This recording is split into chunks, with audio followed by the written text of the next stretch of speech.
ሰላም ለእናንተ ይሁን ክቡራን ተመልካቾቻችን ከጋሞ ቴሌቪዥን ዜና 42ን ይዘን ቀርበናል። ከዜና 42 ጋር ደግሰው በቀለ ነኝ።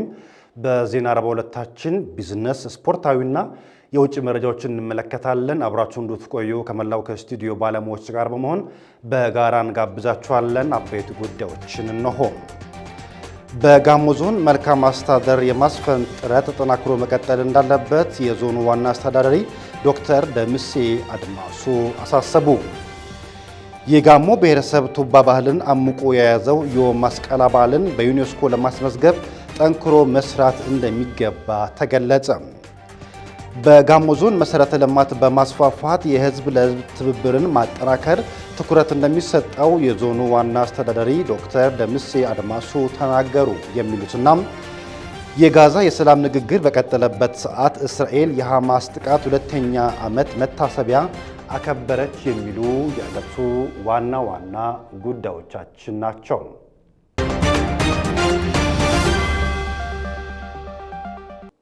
ክቡራን ተመልካቾቻችን አሁን ደግሞ በዝርዝር ወደምንመለከታቸው ዜናዎች እንሻገራለን።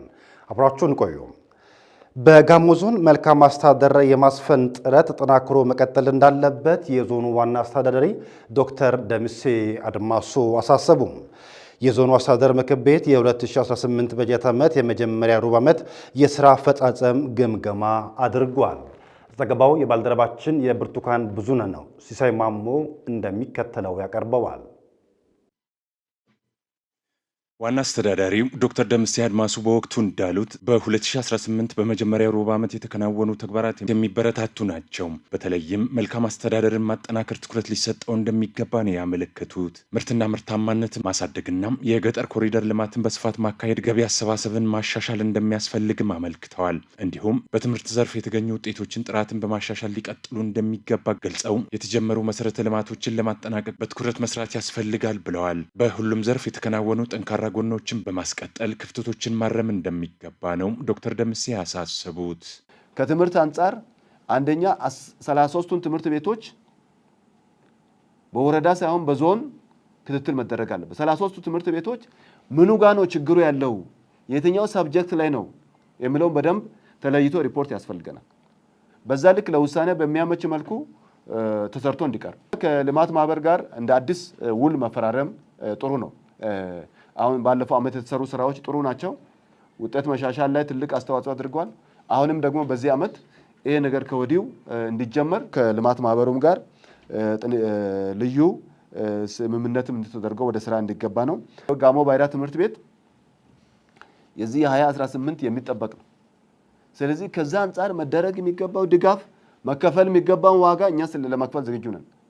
በዛ ልክ ትምህርት መምሪያም ባለሙያዎችም ሌሎች አካላትንም በደንብ ገባ ብሎ መደገፍ ይፈልጋል። በቃ የጋሞ ዞን ፕላን መምሪያ ኃላፊ አቶ መኮንን ሞገስ ባቀረቡት ሪፖርት በዞኑ በመኸር እርሻ የአዝርዕትና ሆርቲካልቸር ሰብሎች መልማታቸውን አስረድተዋል። በህገወጥ መንገድ ሲዘዋወር የነበረም ከ1.6 ሚሊዮን ብር በላይ የሚገመት ቤንዚን ለመንግስት ገቢ ተደርጓል ብለዋል። ከ6300 ለሚበልጡ ወጣቶች ደግሞ የስራ ዕድል መፈጠሩን ነው የጠቀሱት። ከማዕድን ዘርፍ ክፍያና ሌሎችም ከ54 ሚሊዮን ብር በላይ ገቢ መገኘቱንም ነው ኃላፊው የተናገሩት። በበጀት ዓመቱ ከመደበኛና ከማዘጋጃ ቤቶች ከ766 ሚሊዮን ብር በላይ ገቢ ተገኝቷል ብለዋል። በሳይንስና ቴክኖሎጂ ዘርፍም ዲጂታል ልማትን ከማሳደግ አኳያም በኢትዮ ኮደርስ ፕሮግራም በዞኑ በርካቶች መሰልጠናቸውን ያብራሩት። በጤናው ዘርፍ ደግሞ በወባ በሽታ መከላከል የእናቶችና ህጻናትን ጨምሮ በሕክምና አገልግሎት አሰጣጥ የተገኙ ውጤቶች ተጠናክረው ሊቀጥሉ እንደሚገባ ይገልጻሉ። በክረምት በጎ ፈቃድ አገልግሎትም ለበርካታ አቅመ ደካሞች ድጋፍ መደረጉ የሚበረታታ መሆኑን ነው አቶ መኮንን የሚያመለክቱት። በጋሞ ዞን ውስጥ በዚህኛው ሩብ ዓመት ስራ አፈጻጸማችን ስንመለከት በሁሉም የራሳቸው የሆነ ጠንካራ አፈጻጸም አለ፣ የራሳቸው የሆነ ደግሞ ድክመትም አለ። አሁን ሙሉ በሙሉ በሚባል ደረጃ በዚህኛው ሩብ ዓመት በዞናችን ሁሉም ሴክተሮች ተግባራቸውን በአግባቡ ለቅሞ ገንግሞ ህዝባቸውን ተጠቃሚ ለማድረግ በጥሩ ሁኔታ እየሰሩ እንዳለ ማየት ችለናል። ምናልባት ከሴክተር ልዩነት ሊኖር ይችላል። ሁሉም ሴክተር ወጥ ነው፣ ሁሉም በአንድ ሜትር የተሰፋ ነው ብለን ማለት አንችልም። ነገር ግን እያንዳንዳቸው የራሳቸው ምክንያት ቢኖራቸውም እንኳን ትናንሽ የሆኑ ጉድለቶች የሚታይባቸው ሴክተሮች አሉ። በእያንዳንዱ ሴክተር ደግሞ ሙሉ በሙሉ ሳይሆን በአንዳንድ ስራ ክፍሎች ለምሳሌ አንዱን አቅዶ አንዱን በደህና ሁኔታ ፈጽሞ ሌላውን በዛ ደረጃ እኩል አለመፈጸም ካልሆነ በስተቀር በሁሉም ሴክተሮች በዞናችን በሁሉም መምሪያዎች የተሻሉ ተግባራት የተፈጸሙ ነው የሚገኙትና የስራ ሂደቱን አፈጻጸም ስንመለከት ጥሩ ውጤት ያመላክታል። ለምሳሌ በስራ ዕድል ፈጠራ ጥሩ እየሄድን ነው። በገቢ አሰባሰብ ደረጃ በጣም ጥሩ ውጤቶች እያየን ነው። የትምህርት ስራን በሚመለከት በዚህኛው ሩብ ዓመት የትምህርት ምዝገባ ለትምህርት ስራ ዝግጅት በሚመለከት የምናደርጋቸው ነገሮች በጣም ጥሩ እንደሆኑ እያየን ነው። ጠቅለል አድርጌ የምናገረው ነገር ምንድነው? በዞናችን በዚህኛው ሩብ ዓመት ጥሩ ውጤት አለ። ጥሩ አፈጻጸም አሳይተናል። ይሄ በጥሩ ቅንጅት፣ በጥሩ መተሳሰብ፣ በጥሩ መደጋገፍ ወረዳ ከዞን መስሪያ ቤት ከመስሪያ ቤት በዜና ሁኔታ የሄድንበትን ነው የሚያመላክተው። ነገር ግን ሰዓት አጠቃቀማችን፣ ጊዜ አጠቃቀማችን በዚህኛው ሩብ ዓመት እንፈጽማለን ያለው 100% በዚህኛው ሩብ ዓመት አላጠቃልልንም። የሚቀሩብን ነገሮች አሉ። ጊዜን በአግባቡ መጠቀም፣ ባለሙያው ጊዜውን በአግባቡ እንዲጠቀም፣ አመራሩ ጊዜውን በአግባቡ እንዲጠቀም። ጊዜ ሀብት ነው፣ ጊዜ ገንዘብ ነውና በዚህኛው ሩብ ዓመት እንፈጽማለን ያለውን ነገር በዚህኛው ሩብ ዓመት ሙሉ በሙሉ ፈጽመናል ማለት አንችልም። የሚቀሩ ነገሮች አሉ እንደየ ችግሮቻቸው። ዞሮ ዞሮ ጊዜውን፣ ገንዘብ፣ ጉልበት፣ ሀሳብ፣ እውቀት፣ ክህሎት በአግባቡ አቀናጅቶ ተጠቅሞ ህዝባችን ተጠቃሚ ለማድረግ መጣር ይኖርብናል። ዘገባው የባልደረባችን ብርቱካን ብዙነህ ነው። የጋሞ ብሔረሰብ ቱባ ባህልን አምቆ የያዘው የመስቀል በዓልን በዩኔስኮ ለማስመዝገብ ጠንክሮ መስራት እንደሚገባ ተገለጸ። የመስቀል ሽኝት በዓል በጋንታ ደሬ በድምቀት ተከብሯል። አብርሃም አዶ ተጨማሪ አለው።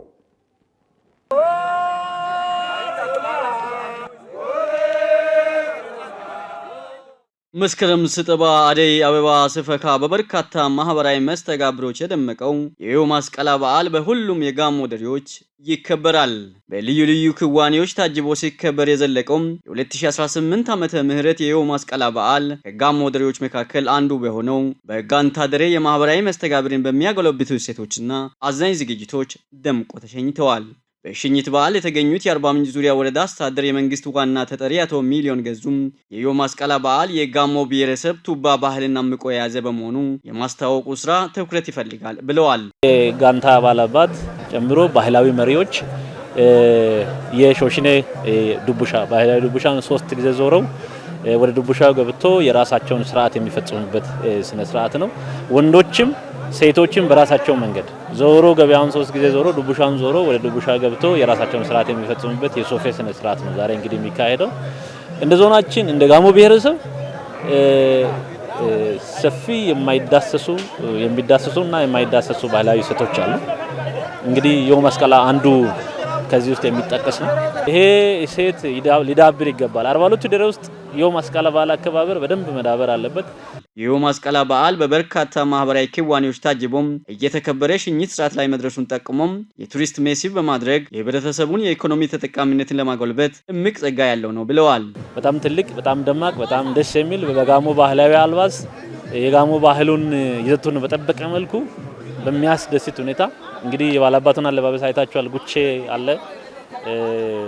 የጋሞ ባህላዊ አልባስ በደመቀ ሁኔታ ለብሶ ስርዓቱን በዚህ መልኩ አከናውነዋል። ይሄ እንግዲህ ከዚህም በላይ መዳበር ከዚህም በላይ ማደግ አለበት የሚል እምነት አለን። በአመቱ የተጋቡ ሙሽሮች ወደ ገበያ በመሰብሰብ ከህዝብ ጋር በይፋ የሚተዋወቁበትና በውበትና ደምግባት አድናቆት የሚያገኙበት የሶፌ ስነ ስርዓት ልዩ ገጽታ ያለው የመስቀል በዓል የሽኝት አካል መሆኑንም አብራርተዋል። የመስቀል በዓልና ዱቡሻ ወጋ የአንድ ሳንቲም ሁለት ገጽታዎች መሆናቸውን አንስተው እንደ ዱቡሻ ወጋ ሁሉ የመስቀል በዓልን የዓለም አቀፍ ቅርስ ለማድረግ በትኩረት ሊሰራ እንደሚገባ አስገንዝበዋል። የመስቀል ጋር ተያይዞ ሰፊ ጥናታዊ ጽሁፎች ተዘጋጅቶ በዚህ ጉዳይ የዳበረ መሆን አለበት። ባህሉን ከሚመሩ ባህል መሪዎች በአግባቡ አዳብሮ በጽሁፍ አደራጅቶ በዓሉን በዚህ ልክ እየዳበረ እንዲሄድ ተደርጎ በዩኔስኮ መመዝገብ አለበት የሚል እምነት አለን። የአርባ ምንጭ ዙሪያ ወረዳ ባህልና ቱሪዝም ጽህፈት ቤት ኃላፊ ወይዘሮ አይናለም ጸጋይን የመስቀል በዓል ደማቅ እሴቶች ባለቤት መሆኑን አንስተው የመስቀል በዓልን ጨምሮ በአካባቢው የሚገኙ ባህላዊ እሴቶችን የማልማትና የማስተዋወቅ ስራ በትኩረት እንደሚሰራ ተናግረዋል።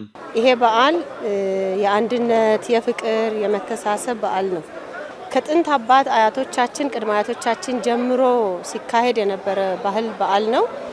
እንደ መንግስት ተቋም እኛ እንደ ባህል ቱሪዝም ጽሕፈት ቤት መንግስት ያመቻቸልንን ምቹ እድል ተጠቅመን ይሄንን የሶፌ ስርዓት ሌሎች ባህሎችንም እያለማን እየሰራን የምንገኝበት ሁኔታ ነው ያለው። የዮ ማስቀላ በዓል ማህበራዊ መስተጋብር ይበልጥ የሚጎለብትበት በዓል መሆኑን ገልጸው ከእንግጫ ጀምሮ ሲከበር የዘለቀው የዮ ማስቀላ በዓል ከጋሞ ደሬዎች መካከል አንዱ በሆነው በጋንታ ደሬ በአዝናኝ ዝግጅቶች የሽኝ ስርዓት ተከናውኗል ብለዋል።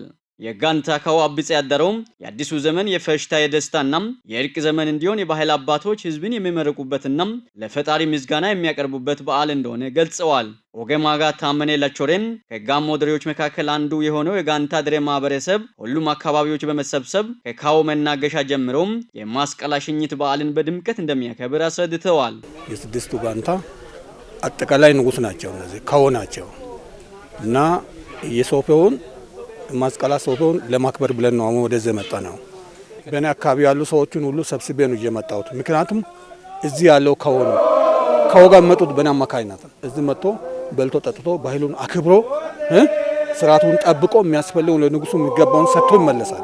በስነ ምግባርና በተግባር ፈርቀዳጅ በመሆናቸው የማህበራዊ ኃላፊነት የተሰጣቸው ባህል አባቶች ከማህበረሰቡ ጋር ያለውን ማህበራዊ መስተጋብር ይበልጥ የሚያጠናክሩበት በዓል እንደሆነ አቶ ኢዮብ ቱቃ አስረድተዋል። ሶፌ ተብሎ ዮ ተብሎ ሁሉም ሴት ወንድ ያገባ አንድ ላይ የወለደችው አንድ ላይ ቡልኮ ለብሳ ጌጣጌጥ ለብሳ ቁጭ ብላ ይሄን ያስተገብራሉ።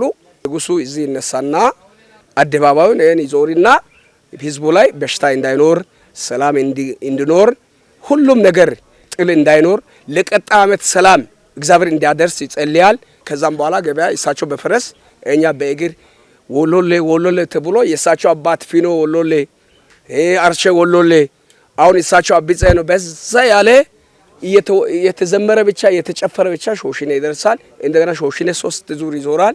አደባባይ ያለች 3 ዙር ይዞራል። ከዛ በኋላ ህዝቡ ቁጭ ይላል። እሳቸው ነው መንገድ ላይ በሽታ እንዳይመጣ ጎሜ እንዳይመጣ ሞት እንዳይመጣ ሸንፈር እንዳይመጣ በየመንገዱ በሽታውን ያባራሉ።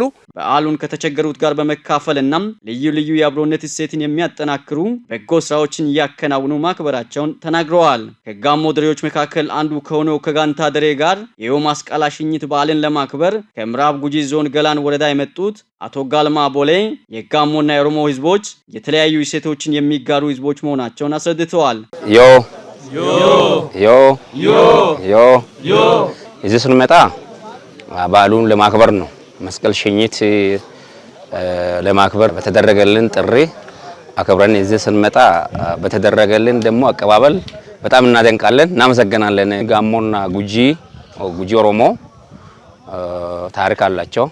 ታሪኩ ምንድነው? የተሳሰሩት ናቸው። እርስ በርስ የተዋለዱ ናቸው። አንድ ጋር አላቸው፣ አንድ ሀብት አላቸው። መንገድ ከዚህ የተጀመረ መንገድ አለ። አሁን ደስ የሚለው ከዚህ እስከ ድላ የሚቀጥል መንገድ አለ። ይሄን ደግሞ የጋራ ሀብታችን የጋራ ስራችን የልማት ስራ ስለሆነ ይሄ በጎኑ ቆመን ህዝቡን እናገናኛለን። አያና ማስቀላ ወንድ ኬሳን ኡመኒ ጋሞ ኡመኒ ጉጂ ኦሮሞ ወንድኑ በጋጌስታኒ በጋረቀብዳኒ በጋወሊንገነ በጋወጂንገነ አሹጋክደታ በመሆኑም ከጥንት ጀምሮ በዓሉን በአብሮነት እንደሚያከብሩ አስገንዝበዋል።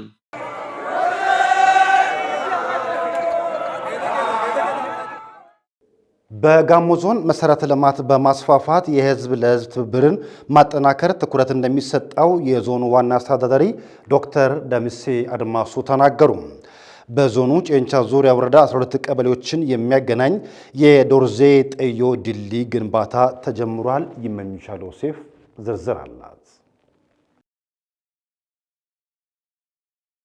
በመርሃ ግብሩ የተገኙት የጋሞ ዞን ዋና አስተዳዳሪ ዶክተር ደምሴ አድማሱ እንዳሉት የዞኑ መንግስት ለመሰረተ ልማት ልዩ ትኩረት ሰጥቷል። በርካታ መሰረተ ልማትን ለማስፋፋት ጥረት ሲያደርግ መቆየቱን ተናግረዋል። እንዲሁም ከጫኖ ዶርዜ ጨንቻ ድረስ ያለው መንገድ እየተሰራ መሆኑን አብራርተዋል። በዞናችን በርካታ የልማት ስራዎችን በተለይ በመንገድ ድልድይ፣ ቱቦ ቀበራ ላይ በዞን አቅም ብዙ ስራዎችን እየሰራን ነው የምንገኘው። ጨንቻ አካባቢ በተለይም ከመንገድ ጋር ተያይዞ ያሉ ችግሮች ግልጫ ዋጫ መንገድ፣ ጫኖ ጨንቻ መንገድ አስፋልት ስራ በፌደራል መንግስት ኦሬዲ በጨንቻ ጫኖ አስፋልት የማንጠፍ ስራ ላይ እየደረሰ ነው የሚገኘው። ሌሎቹ ያው የተጠናቀቁ ነው የሚገኙት። ከዛ ባለፈ ደግሞ በጨንቻ ከተማም ዶርዜ ላይ ንጹህ መጠጥ ውሃ ስራዎች በስፋት መንግስት እየሰራ ነው የሚገኘው። በጠየጊና ወንዝ ላይ ግንባታው የተጀመረው ድልድይ ሲጠናቀቅ የኢኮኖሚ ማህበራዊ እንቅስቃሴን ከማፋጠኑም ባለፈ የህዝብ ለህዝብ ትስስርን እንደሚያጠናክርም ገልጸዋል። ይህ ድልድይ ለዘመናት የዛሬ 10 ዓመት ገደማ የተቋረጠ ድልድይ ነው። በዚህ ድልድይ መቋረጥ 12 ቀበሌያት ግንኙነት ማህበራዊም ኢኮኖሚያዊ ግንኙነት እያደረጉ አልነበረም። የዚህ ድልድይ መገንባት ትልቅ ከወረዳ ቀበሌም ብቻ ሳይሆን ከወረዳ ጋር ከሌሎች ወረዳዎችም ከአርባ ምንጭ ዙሪያ እንዲሁም ከዲታ ወረዳ ጋር የሚያገናኝ ድልድይ ነው። የዚህ ድልድይ ፋይዳው በጣም ከፍተኛ ነው። ዛሬም እንዳያችሁት ማህበረሰቡ በዚህ እጅግ ደስተኛ እንደሆነና በዚህ ሂደት ኮንትራክተሩ ከአንድ ዓመት ባነሰ ጊዜ ውስጥ ሰርቶ እንደሚያጠናቅቅ በህዝቡ ፊት ቃል የገባበትና ከዞኑ መንግስት ጋር ውል የገባበት ሁኔታ አለ። እኛም ደግሞ ለዚህ ወደ 22 ሚሊዮን ብር በላይ በጀት ተመድቦ ስራ የተጀመረ ነው። ስለዚህ ይሄ ፕሮጀክት ሲጠናቀቅ በርካታ የህዝብ ለህዝብ ግንኙነቶች፣ የኢኮኖሚያዊ እንቅስቃሴዎች፣ ማህበራዊ ግንኙነቶቹ በጣም ተጠናክረው የሚቀጥሉ ነው የሚሆኑት ማለት ነው። የጨንቻ ዙሪያ ወረዳ ዋና አስተዳዳሪ አቶ ይስማው ከተማ በበኩላቸው ድልድዩ የረጅም ጊዜ የልማት ጥያቄ ሆኖ መቆየቱን ገልጸዋል። ለአንድ አካባቢ መንገድና ድልድይ ወሳኝ መሆኑን አስተዳዳሪው አንስተዋል። የዞኑ መንገድ ትራንስፖርትና ልማት መምሪያ ኃላፊ አቶ መርጊያ ማላቆ እንደገለጹት በአካባቢው ድልድይ ባለመሰራቱ ህብረተሰቡ ለጉዳት ሲጋለጥ መቆየቱን ያስታውሳሉ። ግንባታው ለተጀመረው ድልድይ የዞኑ መንግስት 22 ሚሊዮን ብር መመደቡን ጠቁመዋል። ፕሮጀክቱ በወረዳው የሚገኙ 12 ቀበሌዎችን የሚያገናኝ እንደሆነ ጠቅሰው በአንድ ዓመት ይጠናቀቃል ብለዋል። በመንገድ እጦት ከአጎራባች ወረዳዎችና ቀበሌዎች ሳይገናኙ መቆየታቸውን የሚገልጹት ደግሞ የአካባቢው ነዋሪዎች ናቸው። በድልድዩ ግንባታ መጀመር መደሰታቸውን ነዋሪዎቹ ለጋሞ ቴሌቪዥን ይናገራሉ። ዶርዜ ላይ ብዙ አመት ይሄ ድልድይ የሚባለው ድሮ የእግዚአብሔር ድልድይ ተብሎ የእግር መንገድ ነበር።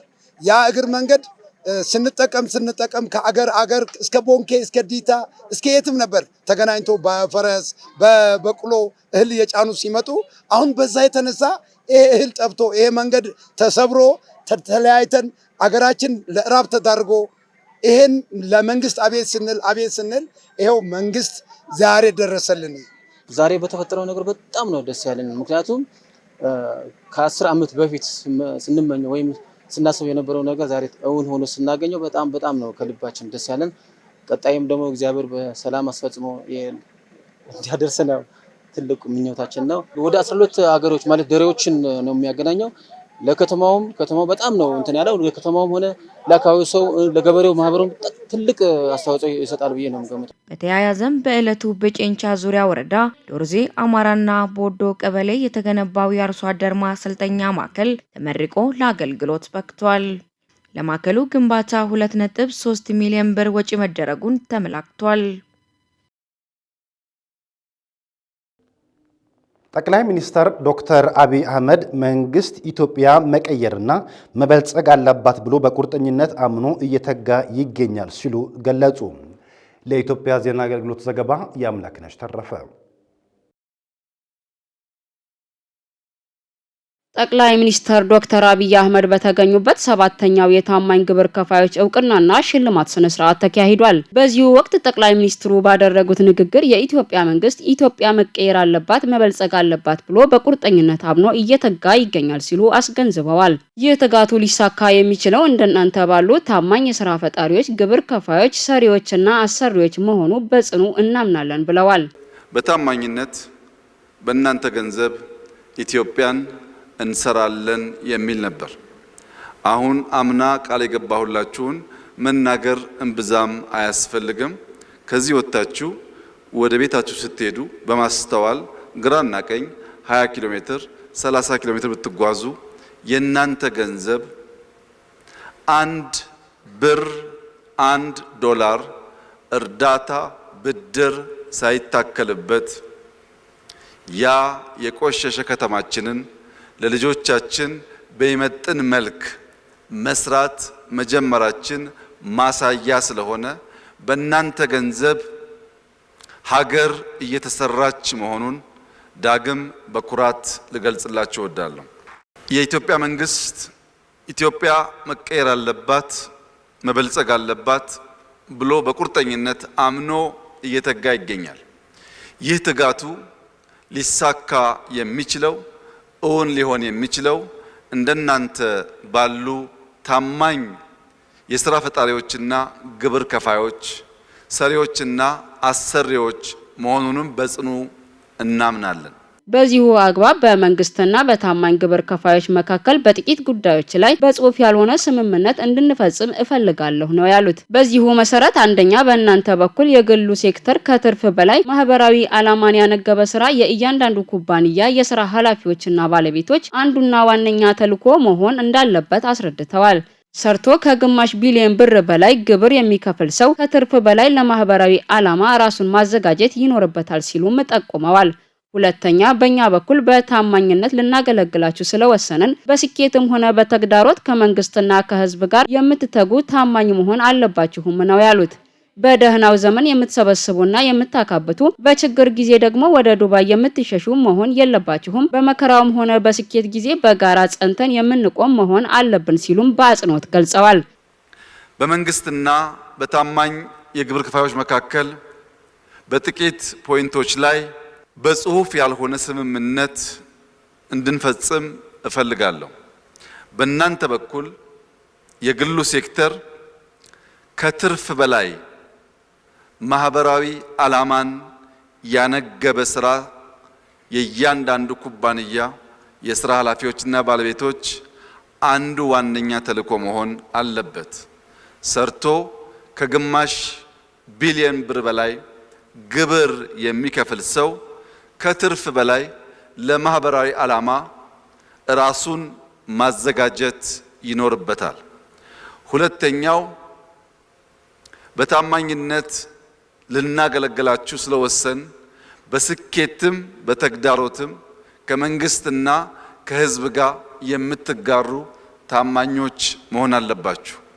በደህናው ዘመን የምትሰበስቡና ሀብት የምታካብቱ፣ በችግር ጊዜ ደግሞ ወደ ዱባይ የምትሸሹ መሆን የለባችሁ። በመከራውም ጊዜ በስኬቱም ጊዜ በጋራ ጸንተን የምንቆም መሆን አለብን። ሶስተኛ የሀገርን ጥቅምና ትውልድን የምታስቀድሙ መሆን አለባችሁ ነው ያሉት። የምንሰራው ለኛ ብቻ ሳይሆን ለትውልድ ጭምር ነው የሚለውን አምናችሁና ከልብ ተቀብላችሁ የምትተገብሩ መሆን ይጠበቅባችኋል ሲሉም አስገንዝበዋል። ይህ ሲሆን ከሰፈሮቻችን ወጥተን ላቅ ያለ ስራ ለመስራት በእጅጉ ያግዘናል ነው ያሉት ጠቅላይ ሚኒስትር ዶክተር አብይ አህመድ ባደረጉት ንግግር። የሀገርን ጥቅምና ትውልድን የምታስቀድሙ መሆን አለባችሁ። የምንሰራው ለኛ ብቻ ሳይሆን ለትውልድ ጭምር ነው የሚለውን አምናችሁ ከልብ ተቀብላችሁ የምትተገብሩ መሆን ይጠበቅባችኋል። ያ ሲሆን ከሰፈሮቻችን ወጥተን ላቅ ያለ ስራ ለመስራት በእጅጉ ያግዘናል። በእኛ በኩል በመደመር መንግስት በግልጽ እንዳስቀመጥ ነው መንግስታችን በችግር የማይታጠር በመፍትሄ የሚሻገር መንግስት ነው።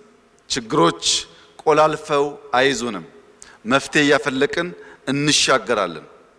ሁለተኛ ለትጋት የጨከነ በአርያነት የሚመራ መንግስት ነው። እንተጋለን፣ አርያ ሆነን ልንሰራት የምናስባትን ሀገር መሰረት እንጥላለን። የአስተዳደር ወሰንና የማንነት ጥያቄዎች ህገ መንግስታዊና ህጋዊ አሰራርን በተከተለ አግባብ ህብረ ብሔራዊ አንድነትን በሚያጠናክር መልኩ ምላሽ እንዲያገኙ እንደሚደረግ በፌዴሬሽን ምክር ቤት የማንነት የአስተዳደር ወሰንና የሰላም ግንባታ ቋሚ ኮሚቴ ገለጸ። ስራክ ሳሌ ተጨማሪ አለው። የፌዴሬሽን ምክር ቤት ስድስተኛ የፓርላማ ዘመን አምስተኛ ዓመት የሥራ ጊዜ አንደኛ መደበኛ ስብሰባ የማንነት አስተዳደር ወሰንና ሰላም ግንባታ ቋሚ ኮሚቴ የ2017 ዓ.ም በጀት ዓመት የዕቅድ አፈጻጸም ሪፖርትን በማድመጥ የ2018 በጀት ዓመት ዕቅድ ላይ ተወያይቶ አጽድቋል። የደቡብ ኢትዮጵያ ክልል ርዕሰ መስተዳድርና የማንነት የአስተዳደር ወሰንና የሰላም ግንባታ ቋሚ ኮሚቴ ሰብሳቢ አቶ ጥላሁን ከበደ የተፈጸሙ ያልተፈጸሙና ለግጭት መንስኤ የሆኑ ጉዳዮች ችግሮችን ዘላቂ መፍትሄ ለመስጠት የማንነት አስተዳደር ወሰንና ሰላም ግንባታ ስራዎችን ምላሽ ለመስጠት እየተሰራ ነው ብለዋል። በዚህም ህዝቦች የሚያነሷቸው ጥያቄዎች አንድነትና ወንድማማችነትን በሚያጠናክር መልኩ ህገ መንግስታዊና ህጋዊ ምላሽ እንደሚሰጣቸው ገልጸዋል። የቋሚ ኮሚቴው ጸሐፊ አቶ ፍቅሬ አማን በህዝቦች በሚቀርቡ የማንነት አስተዳደር ወሰንና ሰላም ግንባታ ጉዳዮች ላይ የተከናወኑ ተግባራት ከዚህ ቀደም ከሚቀርቡት አንጻር ሲታይ እየቀነሱ ነው ብለዋል። በ2018 በጀት ዓመት ለሚቀርቡ የማንነት ይታወቅልኝና የህዝብ ውክልና አቤቱታዎች በጥናት ላይ የተመሰረተ ምላሽ ለመስጠት በትኩረት እንደሚሰራ ገልጸዋል። የብሔር ብሔረሰቦችና ህዝቦች የማንነት መገለጫ ወይም አትላስ ጥናትን ለማስጀመር ከባለድርሻ አካላት ጋር የተጀመሩ የምክክር መድረኮችን በማስቀጠል ቀሪ ተግባራትን በማጠናቀቅ ወደ ስራ እንደሚገባም ተናግረዋል። በአስተዳደር ወሰንና ራስን በራስ የማስተዳደር የሚነሱ ጥያቄዎች ህገ መንግስታዊና ህጋዊ አሰራርን በተከተለ አግባብ ህብረ ብሔራዊ አንድነትን በሚያጠናክር መልኩ ምላሽ እንዲያገኙ ይደረጋል ብለዋል። በሁሉም ክልሎች የህዝብ ለህዝብ ግንኙነትንና የሰላም እሴት ግንባታ ስራዎችን የሚያጠናክሩ የምክክር መድረኮች በስፋት ለማካሄድ መታቀዱንም አስረድተዋል። በምክር ቤቱ ቀርበው የነበሩና ወደ ክልሎች የተላኩ አቤቱታዎችን አፈጻጸም በመገምገም የድጋፍና ክትትል ስራዎችን በማከናወን ህዝቦች የሚያነሷቸውን ጥያቄዎች ምላሽ እንዲያገኙ ይደረጋል ብለዋል። የምክር ቤቱ አባላት በበኩላቸው የማንነት ይታወቅልኝና የአስተዳደር ወሰን ጥያቄዎች ከጊዜ ወደ ጊዜ እየቀነሰ መምጣቱ መንግስት ለህዝቦች ጥያቄ ተገቢ የመልካም አስተዳደር ምላሽ እየሰጠ መሆኑን የሚያሳይ እንደሆነ ገልጸዋል። በቀጣይ በአማራና ትግራይ፣ በደቡብ ኢትዮጵያ ክልልና ሲዳማ፣ በጋምቤላና ደቡብ ምዕራብ ኢትዮጵያ ክልሎች አዋሳኝ አካባቢዎች የሚነሱ የማንነትና የአስተዳደር ወሰን ጥያቄዎች የህዝብን አንድነት በሚያጠናክር መልኩ ምላሽ እንዲያገኙ መስራት እንደሚያስፈልግ ጠይቀዋል። በፌዴሬሽን ምክር ቤት የማንነት የአስተዳደር ወሰንና የሰላም ግንባታ ቋሚ ኮሚቴ ጸሐፊ አቶ ፍቅሬ አማን በአማራና ትግራይ አዋሳኝ አካባቢዎች የሚነሳውን የማንነትና የአስተዳደር ወሰን ጥያቄ ምላሽ ለመስጠት በመንግስት ደረጃ ግልጽ አቅጣጫ ተቀምጦ እየተሰራበት ነው ብለዋል። በሁሉም አካባቢዎች የሚነሱ የማንነትና የአስተዳደር ወሰን ጉዳዮችን ህጋዊና ህገ መንግስታዊ አሰራርን በተከተለ አግባብ ምላሽ የመስጠት ስራ ተጠናክሮ እንደሚቀጥል አስታውቀዋል። የኢትዮጵያን የማንሰራራት ጉዞ ለማሳካት ህብረ ብሔራዊ አንድነትን የሚያጎለብቱ ተግባራት ትኩረት እንደተሰጣቸው የፌዴሬሽን ምክር ቤት አፈ ጉባኤ አቶ አገኘሁ ተሻገር ገለጹ። ፋሲካ ጸጋዬ ተጨማሪ አላት። የፌዴሬሽን ምክር ቤት በስድስተኛ የፓርላማ ዘመን 5ኛ ዓመት የሥራ ጊዜ አንደኛ መደበኛ ስብሰባ የመንግስታት ግንኙነት ዲሞክራሲያዊ አንድነትና የህገ መንግስት አስተምሮ ቋሚ ኮሚቴ እንዲሁም የህገ መንግስትና የፌዴራሊዝም አስተምሮ ማዕከል የ2017 ዓ.ም በጀት ዓመት የእቅድ አፈጻጸምን በማዳመጥ የ2018 ዓ.ም በጀት ዓመት እቅድ ላይ ተወያይቶ አጽድቀዋል። በፌዴሬሽን ምክር ቤት የመንግስታት ግንኙነት የዲሞክራሲያዊ አንድነትና የህገ መንግስት አስተምሮ ቋሚ ኮሚቴ ጸሐፊ ወይዘሮ ባንቺ ይርጋ መለሰ 19ኛው የብሔር ብሔረሰቦችና ህዝቦች በዓል ህብረ ብሔራዊ አንድነትን በሚያጠናክር መልኩ በአርባ ምንጭ ከተማ በድምቀት መከበሩን አስታውሰዋል። በቀጣይም የፌዴራል ስርዓቱ ጤናማነቱ የተረጋገጠና ተቋማዊነቱ የተጠናከረ እንዲሆን የሚያስችል ድጋፍና ክትትል ተጠናክሮ እንደሚቀጥል ገልጸዋል። በህገ መንግስትና ፌዴራሊዝም ዙሪያ የዜጎችን ግንዛቤ በማሳደግ ብሔራዊ መግባባትና የህዝቦችን አንድነት የሚያጎለብቱ የአስተምሮ ሰርጽ ተግባራት ትኩረት እንደሚሰጣቸው አስረድተዋል። 20ኛው የኢትዮጵያ ብሔር ብሔረሰቦችና ህዝቦች በዓል በብዙሃ ላይ የተመሰረተ ህብረ ብሔራዊ አንድነትን በሚያጎላ መልኩ በድምቀት ማክበር የሚያስችል ዝግጅት እየተደረገ መሆኑን አስታውቀዋል።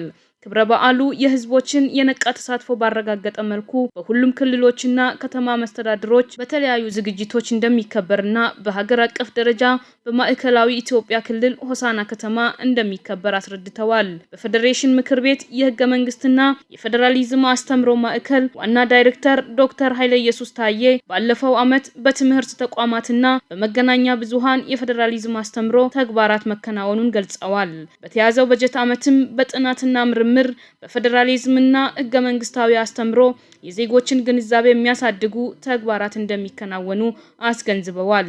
የምክር ቤቱ አባል ዶክተር ወንዳለ ሀብታሙ በመንግስታት ግንኙነት በህገ መንግስትና የፌዴራሊዝም አስተምሮ የዜጎችን ህብረ ብሔራዊ አንድነት የሚያስጠብቁ ተግባራት መጠናከር ይገባቸዋል ብለዋል። የዜጎችን አንድነት ለማጠናከርም በህገ መንግስትና ፌዴራሊዝም አስተምሮ ማዕከል በኩል ኪነ ጥበብንና የትምህርት ስርዓቱን በመጠቀም ግንዛቤን ማሳደግ እንደሚያስፈልግም ገልጸዋል። የፌዴሬሽን ምክር ቤት አፈ ጉባኤ አቶ አገኙ ተሻገር በማጠቃለያቸው ኢትዮጵያ በማንሰራራት ዘመን ጉዞ ላይ ናት ብለዋል። የዜጎችን ህብረ ብሔራዊ መግባባትና አንድነት የሚያጎለብቱ የአስተምሮና የስርጸት ተግባራት በትኩረት እንደሚሰራባቸው አንስተዋል። ሀያኛው የኢትዮጵያ ብሔር ብሔረሰቦችና ህዝቦች በዓል ታላላቅ አገራዊ አጀንዳዎች በሚከናወኑበት ወቅት የሚከበር መሆኑ ልዩ ትርጉም እንደሚሰጠው ተናግረዋል። በዓሉ ህብረ ብሔራዊ አንድነትን በማጎልበት የሀገርን የማንሰራራት ጉዞ በሚያሳካ መልኩ በልዩ ድምቀት እንደሚከበርም ጠቅሰዋል።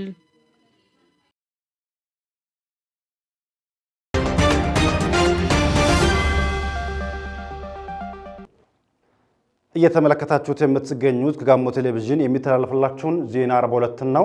ዜናችን እንደቀጠለ ይገኛል። አሁን ደግሞ ከውጭ ምንጮች ወዳገኘናቸው ዜናዎች እንሻገራለን። በድጋሚም አብራችሁን ቆዩ። እስራኤልና ሐማስ ከሁለት ዓመት ጦርነት በኋላ ወደ ሰላም ይመጡ ይሁን? የጋዛ የሰላም ንግግር በቀጠለበት ሰዓት እስራኤል የሐማስ ጥቃት ሁለተኛ ዓመት መታሰቢያን አክብራለች። ስራክ ሳሌ የቢቢሲን ዘገባ እንደሚከተለው ያቀርበዋል። ከሁለት ዓመት ጦርነት በኋላ በጋዛ ያለውን ግድያና ውድመት የሚያስቆምና በህይወት ያሉና የሞቱ እስራኤላውያን ታጋቾች ወደ ቤተሰቦቻቸው የሚመልስ ሰላም ስምምነት እድል በደጃፍ ነው። ይህ እድል ነው። ነገር ግን በሐማስም ሆነ በእስራኤል ተቀባይነት ማግኘት እንደሚችል ማንም እርግጠኛ አይደለም። ሐማስ በእስራኤላውያን ላይ ከባድ ጉዳት ያደረሰበት ሁለተኛ ዓመት የሚታሰብበት ዕለት ውይይት እየተካሄደ መሆኑ አሳዛኝ አጋጣሚ ነው። የመስከረም 26 2016 ዓ.ም ጥቃት ወደ 1200 የሚጠጉ ሰዎችን የገደለ ሲሆን 251 ያህሉ ደግሞ ታግተዋል። እስራኤላውያን 20 ታጋቾች በህይወት እንዳሉ የሚያምኑ ሲሆን የቀሪዎቹ 28 ሰዎች ደግሞ አስከሬናቸውን ለመረከብ ይፈልጋሉ። የእስራኤል መጠነ ሰፊ ወታደራዊ ዘመቻ አብዛኛውን ጋዛ ያወደመ ሲሆን ከ66000 በላይ ፍልስጤማውያንን ገድሏል። ከሟቾቹ መካከል አብዛኛዎቹ ሰላማዊ ዜጎችና ከ18000 በላይ ደግሞ ህፃናት ናቸው። ይህ የቁጥር መረጃ የተገኘው የሐማስ አስተዳደር አካል ከሆነው የጤና ሚኒስቴር ነው። ከሚኒስቴሩ የሚገኘው አሃዝ ብዙውን ጊዜ እንዳስተማማኝ መረጃ ተደርጎ ይቆጠራል። መቀመጫው ለንደን የሆነው የሕክምና መጽሔት ዘ ላንሴት ላይ የሰፈረ ጥናት የሟቾቹ ቁጥር ዝቅ ተደርጎ እንደተገመተ አመላክቷል። እስራኤላውያንም ሆኑ ፍልስጤማውያን ጦርነቱ እንዲያበቃ ይፈልጋሉ። እስራኤላውያን በጦርነት ደክመዋል። እናም አብዛኛው ሰው ታጋቾችን የሚመልስና ጦርነቱን የሚያስቆም ስምምነት እንዲደረግ እንደሚፈልጉ ተሰበሰቡ የህዝብ አስተያየቶች ያሳያሉ። በመቶ ሺዎች የሚቆጠሩ በእስራኤል ጦር ውስጥ እየተሳተፉ ያሉ ተጠባባቂ ኃይሎች ለረጅም ወራት በጦርነት ውስጥ ሲሳተፉ ከቆዩ በኋላ ወደ መደበኛ ህይወታቸው መመለስ ይፈልጋሉ።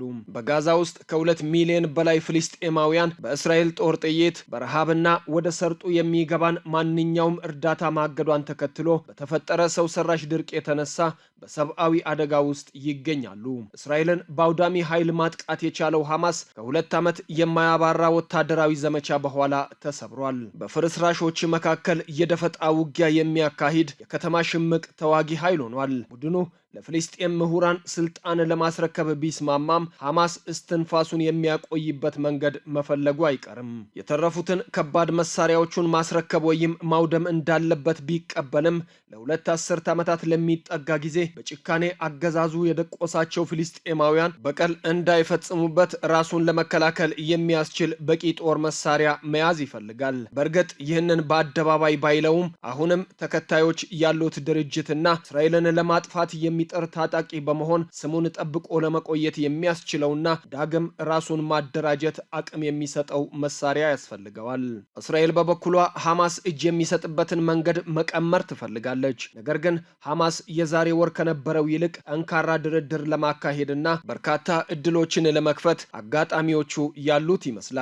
እስራኤል በዶሃ ትራምፕ ያቀረቡትን የሰላም ሐሳብ ላይ ለመወያየት ተገናኝተው የነበረውን የሐማስን ዋነኛ ተደራዳሪ ለመግደል ያልተሳካ እርምጃ ከወሰደች በኋላ ሁኔታዎች ተለውጠዋል። በወቅቱ ዋና ኢላማዋ የነበረው የሐማስ ተደራዳሪዎችን ይመራ የነበረው ከፍተኛ አመራሩን ካህሊል አልሃያን መግደል ነበር። ምንም እንኳን ዋነኛ የሐማስ ተደራዳሪዎች ከእስራኤል ጥቃት ቢያመልጡም የአልሃያ ልጅ ግን ከሟቾቹ መካከል አንዱ ነው። የእስራኤል ጠቅላይ ሚኒስትር ቤንያሚን ኔታንያሁ በአእምሯቸው የተለየ ራሳቸውን ከዚህ ሁሉ ውስብስብ ውስጥ የሚያወጡበት አማራጭ አላቸው። ስልጣናቸውን ማስጠበቅ፣ በሙስና ወንጀል የተከሰሱበትን ክስ ለሌላ ጊዜ ማራዘም፣ በሚቀጥለው ዓመት የሚካሄደውን ምርጫ ማሸነፍና ከናዚ ጭፍጨፋ በኋላ በአይሁዶቹ ላይ እጅግ የከፋ ሞት ያስከተለው የጸጥታ ስህተት መሪ ሆኖ በታሪክ ውስጥ ላለመመዝገብ ይፈልጋሉ።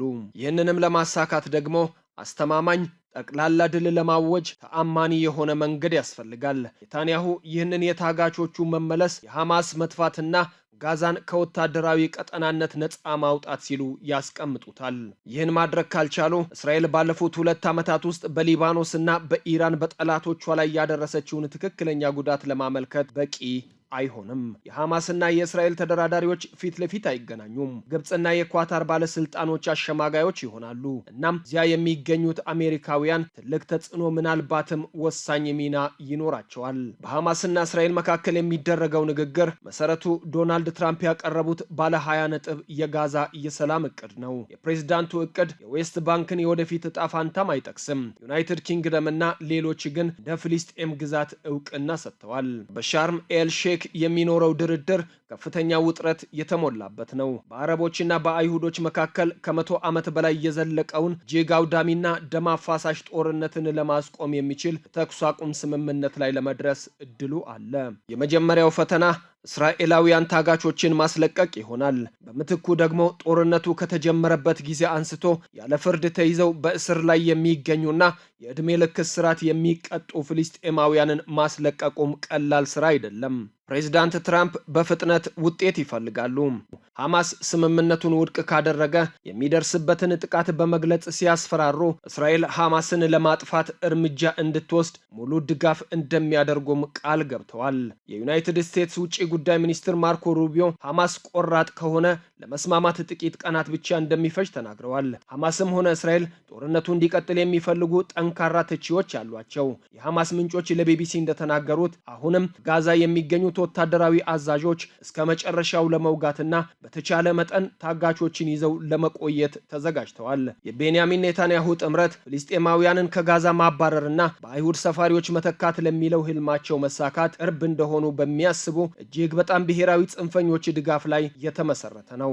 በግብጽ ያለው ውይይት ካልተሳካ ሁለቱም ተፋላሚ ወገኖች የመጨረሻ የሚሉትን እርምጃ ሊወስዱ ይችላሉ። ይህ በእንዲህ እንዳለ የጋዛን ጦርነት ለመቋጨት በግብጽ ንግግር እየተካሄደ ባለበት ቀን በመላው አገሪቱ እስራኤላውያን መስከረም 26 2016 ዓ.ም በሐማስ የተፈጸመውን ጥቃት 2ኛ ዓመት መታሰቢያ አክብረዋል።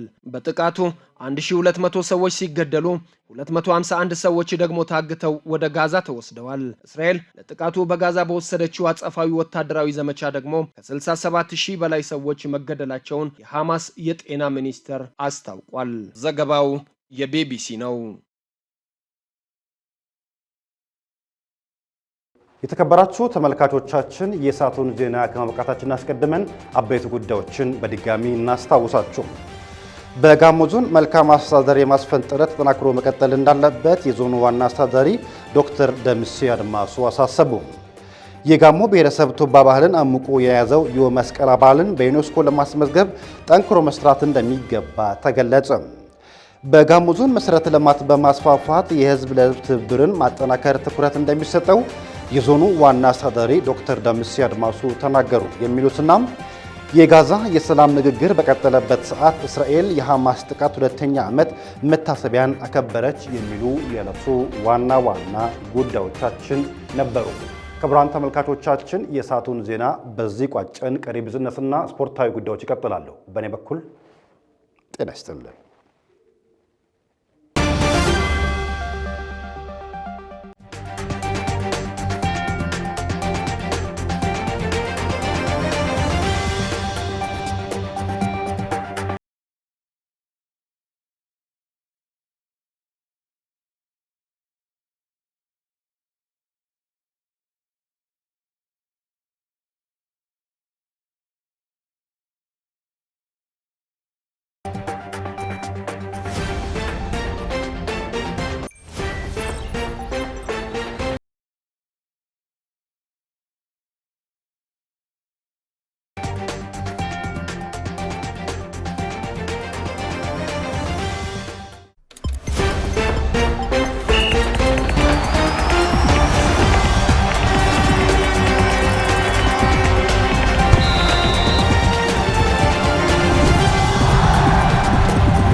ሰላም ጤና ስጥልን ተመልካቾቻችን፣ ይህ ከጋሞ ቴሌቪዥን የሚቀርብላችሁ ስፖርታዊ መረጃ ነው። ከመረጃዎቹ ጋር ፍሬው አበበ ነኝ።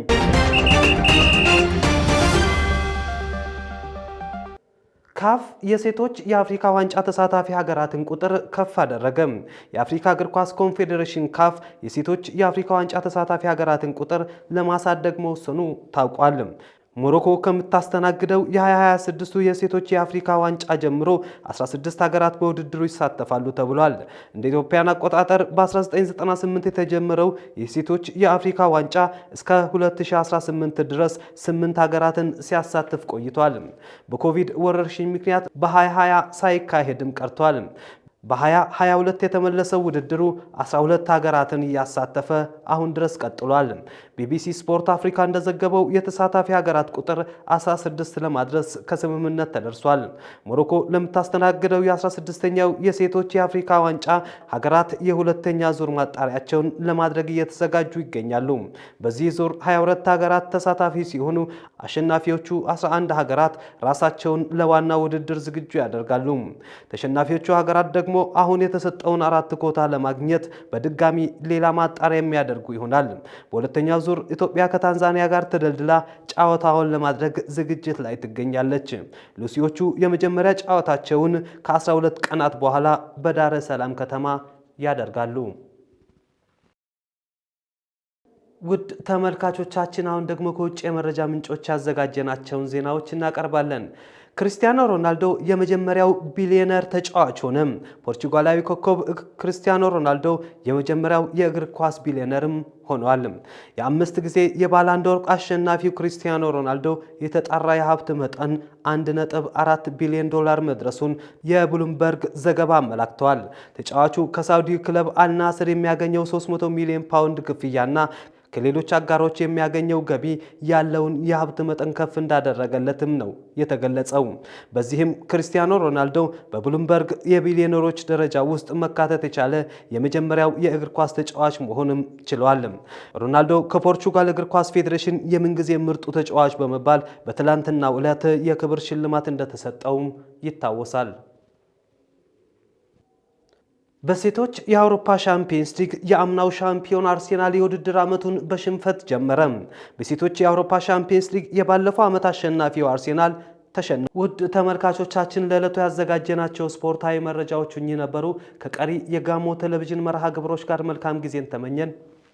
ሰላም።